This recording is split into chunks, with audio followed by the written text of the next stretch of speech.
আমার বাগানে যারা আসে তারা আমায় সবসময় বলে যে তুমি কি করো, কি দাও যে তোমার গাছ এত সুন্দর।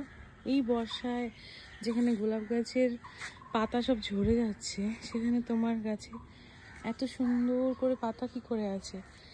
আমি তোমাদের অনেককেই বলেছি যে বর্ষাকালে ফুল নিতে হয় না বা গরমকালে, সো তবু দেখো আমার গাছে ভরে ভরে ফুল।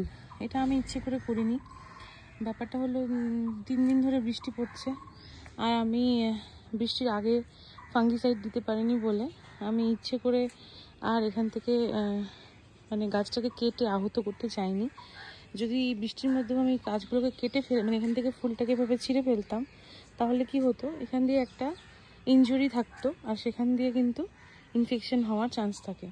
যেরকম আমাদের কেটে গেলে আমরা ইনফেকশন প্রিভেন্ট করার জন্য বা ইনফেকশন থেকে দূরে থাকার চেষ্টা করি, সেরকম এই যে দেখো বুঝতে পারবে, এই যে এখান থেকে একটা ফুল হয়তো ছিঁড়েছিলাম, কিন্তু যেহেতু বর্ষাকাল দেখো কীভাবে এটা পচে নেমেছে। তো এই পচে নামাটা কিন্তু আস্তে আস্তে আরও নামতে পারে।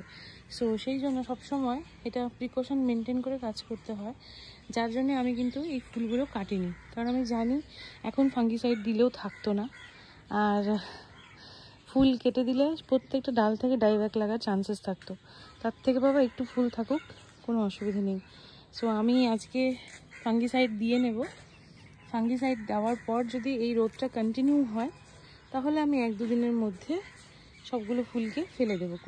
যেগুলো কুড়ি রং ধরে গেছে সেগুলো ফুল শুদ্ধ ফেলে দেবো।